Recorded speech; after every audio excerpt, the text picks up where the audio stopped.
Bonjour à tous, alors dans cette vidéo nous allons réaliser un agent IA qui va faire le travail d'une secrétaire. Alors qu'est-ce que je vais lui donner comme compétence à cette secrétaire? Je vais lui donner deux compétences. Donc la première, ça va être de lire mes emails, de les classer et d'apporter une réponse en fonction des connaissances qu'elle a, des connaissances que je vais la nourrir, je vais l'informer, parce qu'en plus une secrétaire elle apprend tous les jours en fonction des réponses. Donc ça va être le but. Elle va me préparer des brouillons et c'est moi qui vais décider si j'envoie ou pas ces emails en réponse. Et sa deuxième compétence, c'est notre petite relation entre nous. On va pouvoir chatter via un chatbot entre nous où je vais pouvoir lui donner des ordres du style envoie un email à mon ami pour l'inviter à un barbecue, ou je vais pouvoir lui dire aussi ah je t'informe que maintenant j'ai de nouvelles compétences, donc prends-en bien note parce que s'il y a des emails qui arrivent, il faut que tu répondes. Alors comment ça va se passer en fait? Au début, tout va être ici. La classification, ça c'est un trigger Gmail qui va être levé toutes les minutes. Ça va classer les emails en fonction de différentes catégories. L'agent va répondre, il va aller lire une base de connaissances Airtable pour cet exemple et apporter, créer un draft, c'est-à-dire un brouillon. Et dans notre partie, comme je vous ai dit, la deuxième fonctionnalité, c'est le chatbot de ma secrétaire. Elle aussi, elle va partager et elle va alimenter la base de connaissances en fonction de ce que je vais lui raconter. Et elle aussi a accès pour créer des emails si je lui demande. Alors, un petit exemple pour vous montrer. Là, j'ai ouvert donc le chatbot. Là, Brigitte, ta secrétaire, je t'écoute. Donc ça, faut savoir que là, c'est dans un onglet, mais on peut l'intégrer dans n'importe quel site. WordPress, Shopify, site normal, HTML, bon, n'importe où. C'est un petit bout de script. De toute façon, je vais vous montrer ça plus loin dans la vidéo. Comment on peut customiser aussi ça, les couleurs, etc. Tout est possible dans N8N. Pas besoin de vous casser la tête. Donc, petit exemple. Hello, peux-tu inviter Julien Boulanger samedi soir pour un barbecue?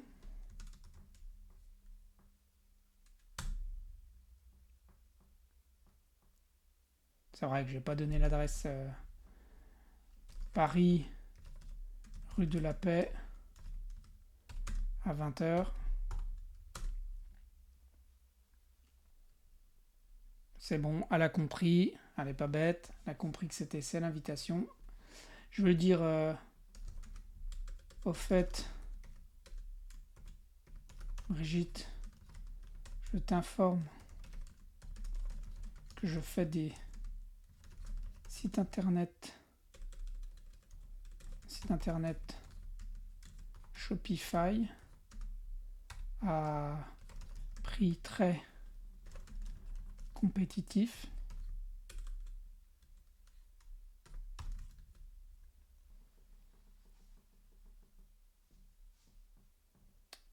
Et là, pour information, voilà, je réalise des sites internet Shopify à prix très compétitif. C'est ce que je viens de lui donner. J'avais déjà donné d'autres informations dans notre base de connaissances. Donc le chatbot, voilà, il suffit d'envoyer un petit email. Ce que je vais faire, j'envoie un petit email pour faire style une demande de devis.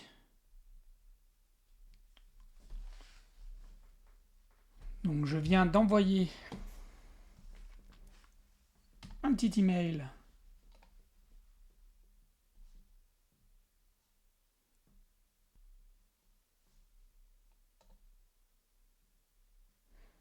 voilà, ça tourne. Là, je viens de cliquer pour forcer l'exécution. On voit que là, il a créé le draft, il a été lire les données. Exécution, si je regarde là, l'email.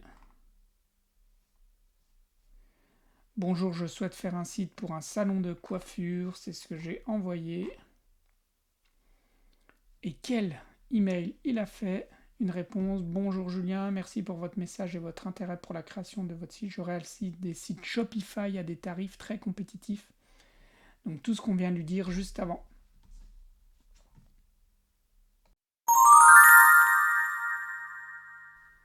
Bon alors, là je crée un nouveau workflow. Voilà. Donc on va s'occuper de la partie 1, donc le trigger des Gmail.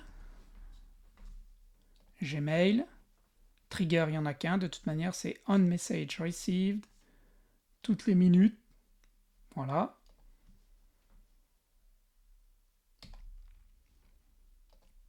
Donc Simplify, on peut le laisser. Donc là, il faut déjà mettre son Gmail account avec Credential.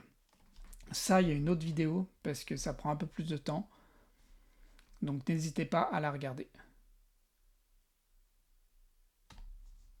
Voilà, on nous a mis ça.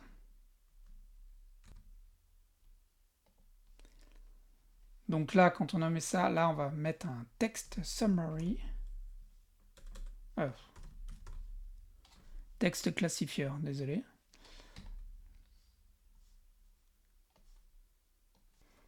Donc là, le texte à classifier, donc c'est le texte de l'email. Donc là, le top, je lui demande d'aller voir s'il y a des emails. J'ai rien reçu dans la minute, donc là, je vais m'envoyer un email pour que ça apparaisse, pour qu'on ait un petit exemple. Donc là, on a reçu l'email. J'ai mis JSON snippet, mais dans l'exemple qui fonctionnait ici, c'était texte. Ça peut être du texte ou du HTML. Bon, ce n'est pas le problème, sa façon que vous savez faire. Donc là, c'est JSON snippet. Moi ici, là, j'ai fait un exemple, j'ai copié-collé un truc anglais.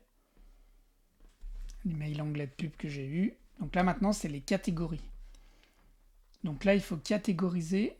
En fait, c'est là le travail qu'il va avoir sur votre boîte mail. Comment vous devez adapter les réponses. Donc moi, je vais dire, il y en a une que je vais l'appeler spam, email ou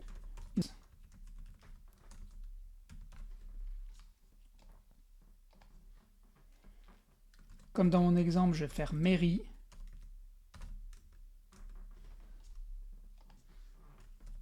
Email en provenance, email ou d'aspect.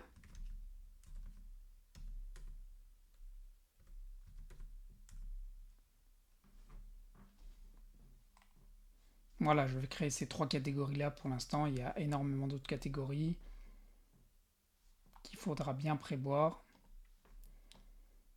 Donc là, on a classifié. On reçoit l'email, on le classe. On voit les trois sorties. Donc déjà, le classifieur, il faut lui donner un petit cerveau.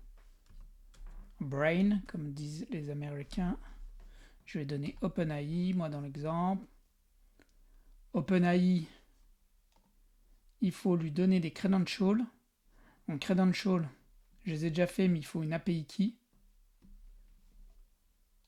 Donc pour ceux qui ne savent pas, il faut aller sur plateforme. Il faut aller sur OpenAI plateforme. Et vous allez arriver sur cette page, vous allez vous inscrire. Et là, il faudra aller dans API key. Donc là, vous serez obligé de mettre votre carte bancaire. On va vous le demander. Même si vous avez un abonnement de ChatGPT. C'est différent. C'est toujours OpenAI, je suis d'accord, mais c'est pour l'accès API. API key, create new API, vous donnez un nom, ce que vous voulez, N8N. Et là, vous faites create secret key, ça vous donne une clé que vous copiez-collez dans N8N. Vous pouvez, vous voyez, rajouter des restrictions. Ça peut éviter que si quelqu'un vous vole la clé, bah, au moins il ne pourra pas tout faire. Ok, donc là, moi, j'ai déjà les credentials. Je prends ce modèle-là, qui est très bien. Donc là, il a un cerveau pour classifier.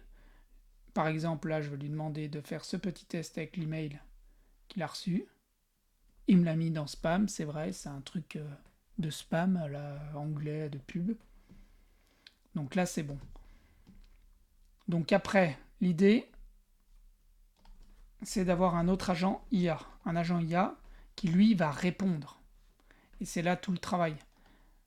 Donc en fait, on pourra avoir plusieurs agents en fonction des réponses, à vous de voir. Moi, par exemple, là, j'ai mis que les spams, on va répondre, mais en vrai, ça sera pas... Les spams, je vais pas répondre. Que les clients à la mairie. Mais bon, là, pour notre exemple, je vais les répondre. Si vous voulez conserver un petit peu les données là qui viennent d'arriver pour faire pour jouer plein de fois, on peut faire un pin, tic. Ça conserve pour l'instant les données. Celui-là on peut pas parce qu'il y a l'autre, donc c'est bon. Donc là, un chat pareil, OpenAI pour le cerveau. Je redonne le même, tac, c'est bon. Là, on a réalisé ce problème là. Donc mon agent IA. Donc lui, quel droit je veux lui donner? Là, je veux lui donner les droits de lire mes emails et de préparer des brouillons. Pourquoi je vais lui donner le droit de lire mes emails? Parce que si c'est un client, j'aimerais bien qu'il ait un petit peu l'historique.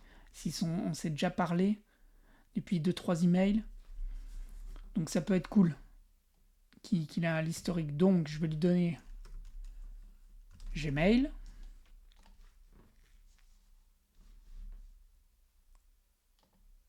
Donc là c'est message, get many.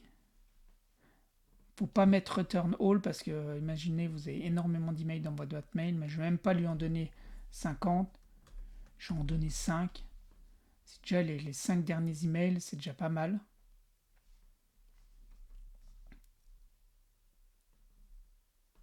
Donc là, c'est la description de l'outil. Donc là, get many messages in Gmail. On peut soit lui donner nous-mêmes une description de ce qu'il fait.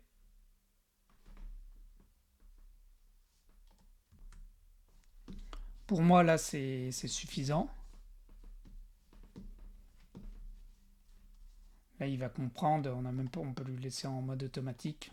Quand il n'a pas de description, il le devine dans le titre, ici. Donc là, ça sera pour aller voir l'historique. Et je vais lui en mettre un autre. Pour là, ça sera un draft qui fasse un create. Donc le sujet, pour moi, on va reprendre le sujet de l'email.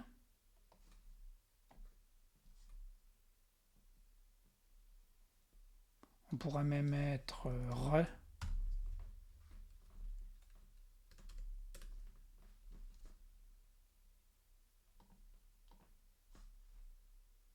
C'est là par contre le re. Un peu comme ça quand on fait une réponse à un email. Voilà.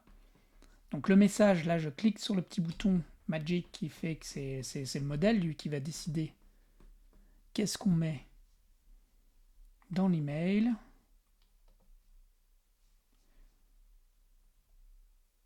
Pour l'instant, là c'est tout bon. De toute façon, là il me prépare juste un brouillon.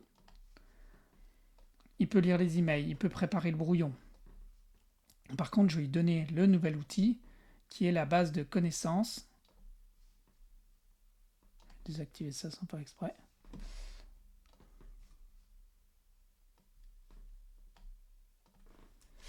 Et donc là, on va faire Airtable.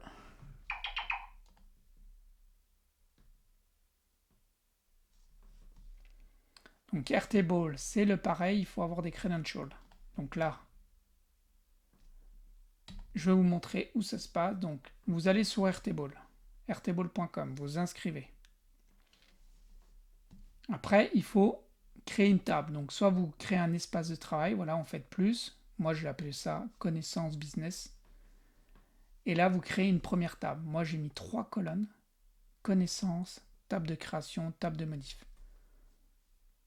Vous voyez, là, c'est... Puis j'avais rentré 2-3 trucs, je suis développeur d'applications mobiles.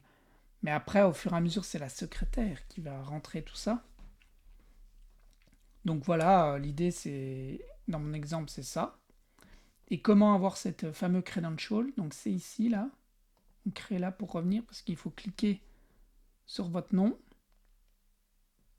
et aller dans Espace constructeur.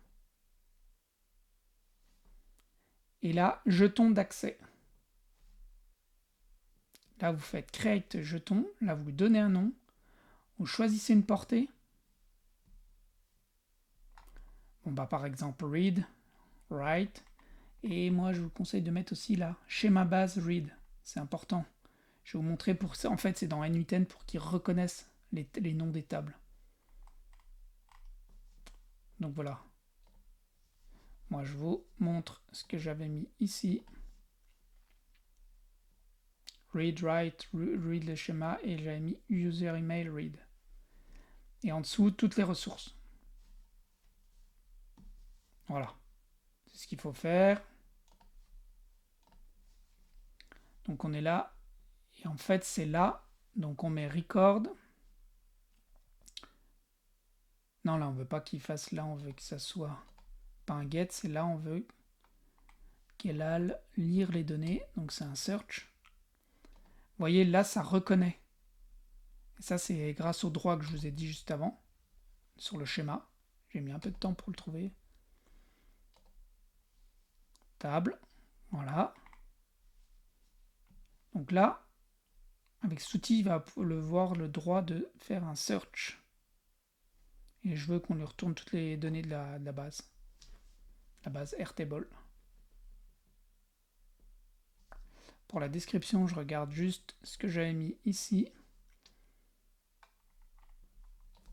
Je vais donner plus de choses. Parce que des fois, il fait un peu n'importe quoi si on ne lui explique pas bien que c'est important d'aller dans la base.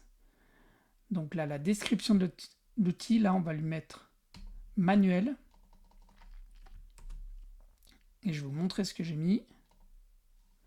Base de connaissances. Chaque enregistrement contient un champ connaissances avec une information utile ainsi que des dates de création et de modification. Utilisez cet outil pour rechercher les entrées dans le champ connaissances est pertinent, dont le champ est pertinent par rapport à l'email reçu. Ne jamais inventer de données. Si aucune correspondance n'est trouvée, poursuivre la réponse en le précisant ou en demandant poliment plus d'informations. C'est pour ça que des fois, ils demandent plus d'infos.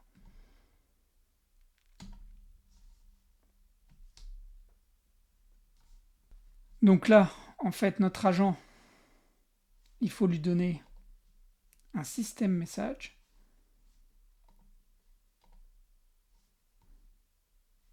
Donc déjà, lui, il faut lui donner donc, le user message. À chaque fois, c'est pareil. Un user message, bon, bah, c'est l'info de base. Là, c'est un peu le contenu de... non, on va lui donner le contenu de l'email, mais on va quand même lui donner plus d'infos. On va lui donner le from. On va lui donner le sujet de l'email. Voilà. De qui.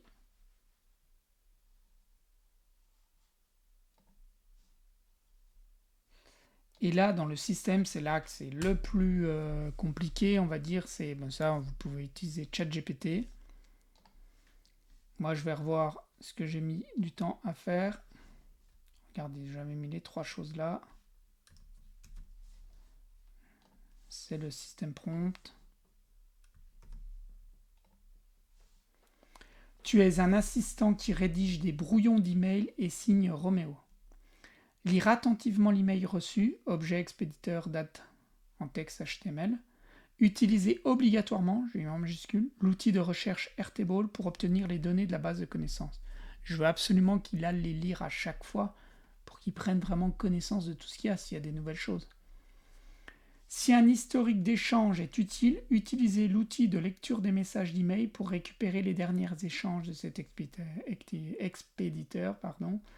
Rédigez un brouillon de réponse complet, cordial, professionnel. Donc voilà, je vous laisse un peu lire, mais... Et je vous dis à la fin, nous sommes le...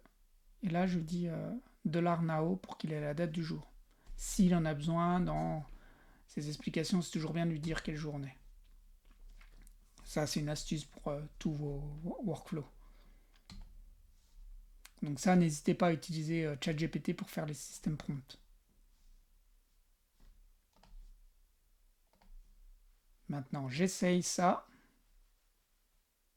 Et on voit qu'il a été chercher les records. Il n'a pas besoin d'aller dans l'historique parce que là, surtout que c'est un spam avec de la pub, il n'a pas besoin de répondre correctement. Et il m'a fait un brouillon. Bonjour Julien, merci pour ce message et cette introduction. Je l'ai envoyé de la part d'un email Julien. Voilà. Donc là, on vient de faire cette première partie de l'agent. Donc je vous montre un petit astuce. Quand vous faites sticky note, vous pouvez faire des petits trucs comme ça. Ça fait plus joli. Double-cliquez là. Les deux dièses, c'est pour mettre le titre.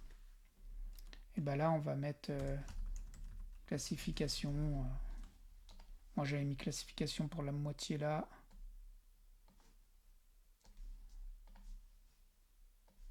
Et là, vous pouvez mettre autre chose.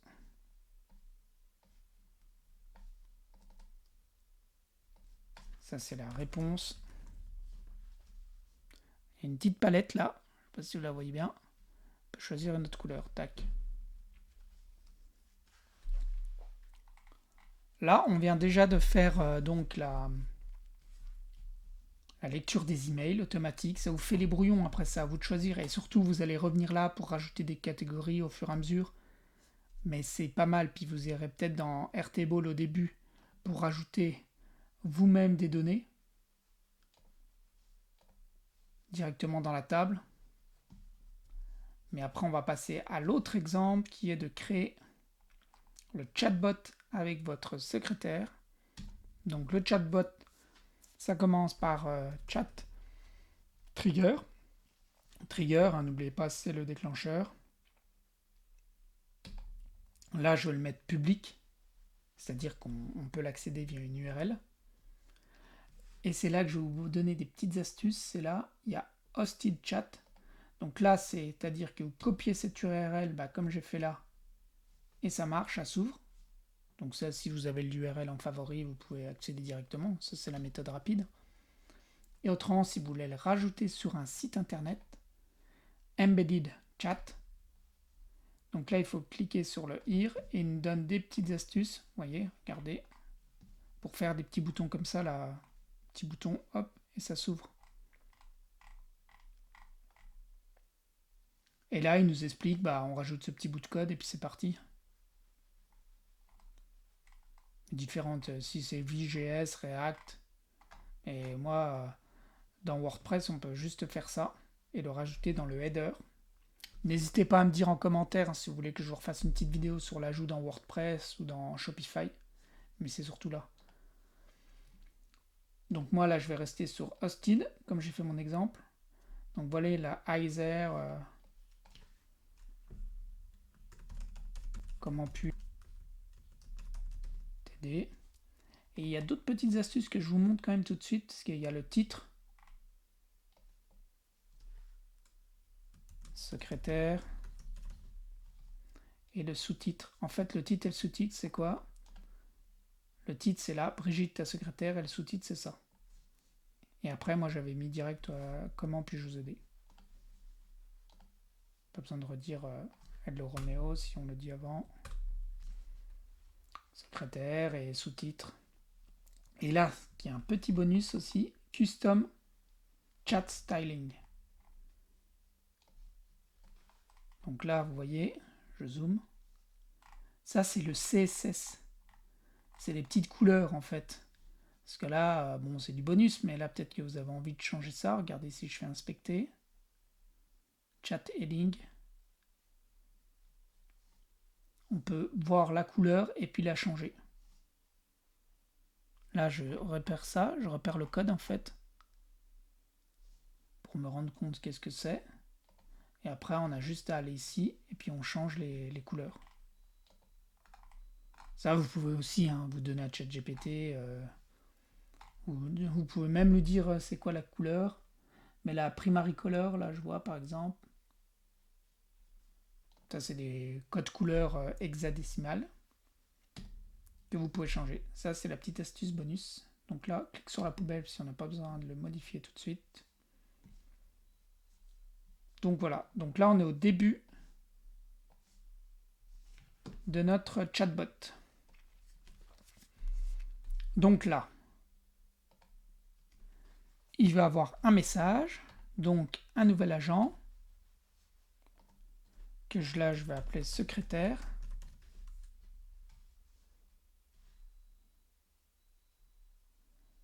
Donc c'est pareil, user message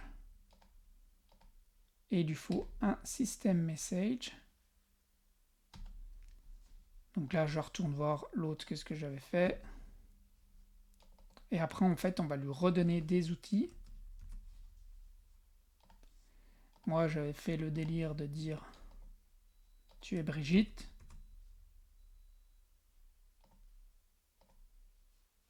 Tu es Brigitte, secrétaire personnelle de Roméo. La conversation se déroule uniquement entre nous deux. En gros, tu as deux pouvoirs.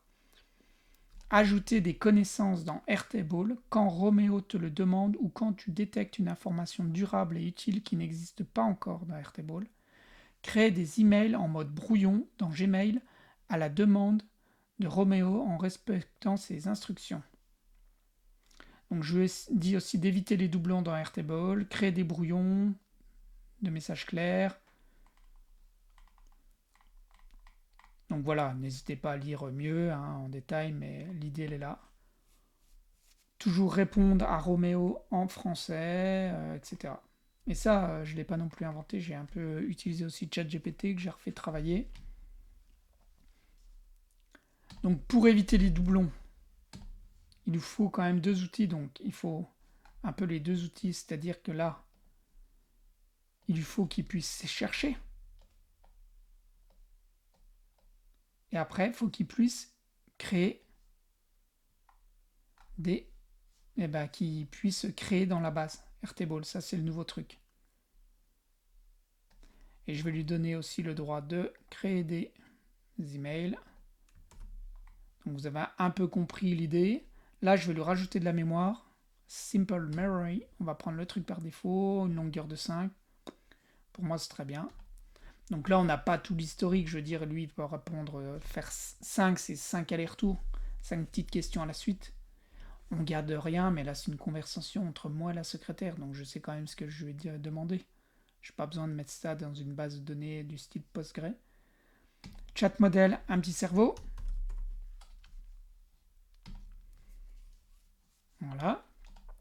Donc je rappelle, hein, dans mémoire, si vous avez besoin de faire d'autres types de mémoire, comme les agents RAG, si vous voulez ne pas utiliser Airtable, j'ai fait ça avec des bases vectorielles.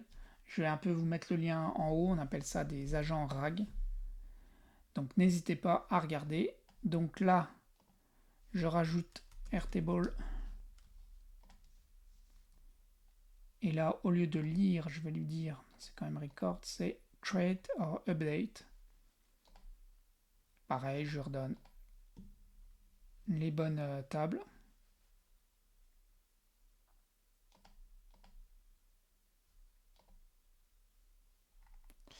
Là, map each column, donc manually, on va lui dire l'ID, c'est bien pour le matching.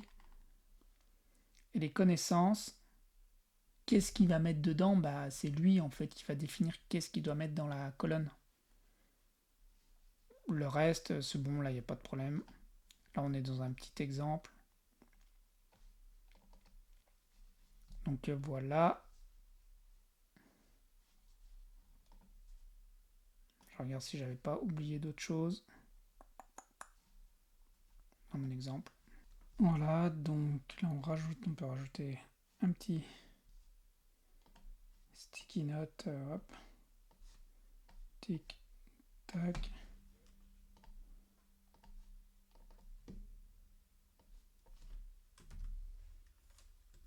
Secrétaire.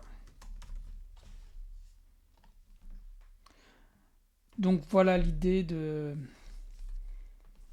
notre chatbot. Donc ce que je voulais rajouter, c'est que là c'est un exemple un peu simple, mais vous voyez qu'on peut rajouter des outils, donc ils appellent ça les tools, rajouter des compétences, rajouter par exemple un accès au calendrier, et après ça va même plus loin, un accès au compte bancaire. Mais en fait, à chaque fois, on donne des droits précis. Même là, pour la création dans la base et la lecture dans la base, c'est déjà deux outils. Vous voyez qu'on peut bien limiter les droits, limiter les accès, c'est pas l'IA qui va faire n'importe quoi. Il faut déjà pas mal la cadrer, il faut pas mal revoir le prompt. Donc ce qui est cool, c'est qu'avec les exécutions, on peut aller voir à chaque fois ce qui s'est passé. Donc au début, vous entraînez, vous regardez, de toute façon ça crée des brouillons, donc je vois pas trop de risques moi. Donc ça c'est plutôt bien. Là j'ai pris Airtable parce que c'est assez simple. Après si vous voulez des choses plus grandes, bah, comme j'ai dit, on peut faire du RAG avec un autre exemple, une autre vidéo qui a été mise avec les Postgre pour aller analyser un peu toute la discussion. Là on n'analyse pas du tout la discussion, c'est une mémoire simple. D'autres exemples, par exemple, vous avez un petit site e-commerce, comme là j'ai un exemple d'un site que je travaille dessus, c'est pour un gîte. Donc là, je peux déjà presque inventer pour la propriétaire les 20 questions-réponses pour un gîte.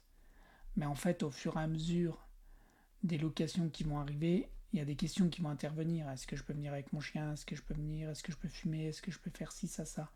Même si on anticipe, il y aura toujours. Et là, ce qui est cool, c'est que cette personne, quand je vais lui livrer, elle n'aura même plus besoin de m'appeler pour dire Roméo, est-ce que tu peux rajouter cette question, cette réponse? Non, parce que là, elle va prendre son téléphone, elle ira accéder, elle va déjà discuter directement. Je vais lui livrer la secrétaire en fait, sa secrétaire. Et du coup, c'est cool, depuis son chatbot, on peut rajouter des petites infos et hop, ça va tout de suite mettre ça dans Airtable. Airtable, je trouve que c'est assez intéressant pour si on n'a pas énormément de données, parce qu'après, il y a toujours l'histoire des tokens. Après aussi, là, dans les connaissances, sachez qu'on peut importer pas mal de choses. On peut faire un import direct de toutes les questions. Donc là aussi, c'est assez intéressant. Donc voilà, c'est vraiment, j'essaye tout le temps de vous donner des cas concrets, des cas vendeurs.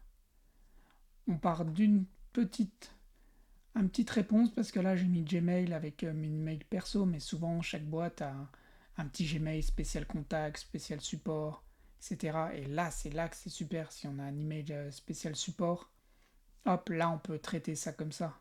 Il n'y a pas nos emails perso d'amis qui arrivent dedans. Donc voilà, j'espère que cet exemple vous a plu. N'hésitez pas à mettre des commentaires si vous voulez d'autres exemples, que si vous voulez que je fasse une intégration WordPress, si vous avez d'autres idées, des questions. Parce que comme ça me permet d'avoir d'autres idées, de vous faire des vidéos. Et surtout, moi je suis assez spécialisé là-dedans, mais je suis un petit peu nul en mode YouTube. Donc si au niveau des explications c'est pas très clair, si la voix est pas top, si c'est flou, n'hésitez pas à me le dire, parce qu'en fait si personne me le dit, je peux pas vraiment le savoir. Donc c'est cool, et allez, merci bien.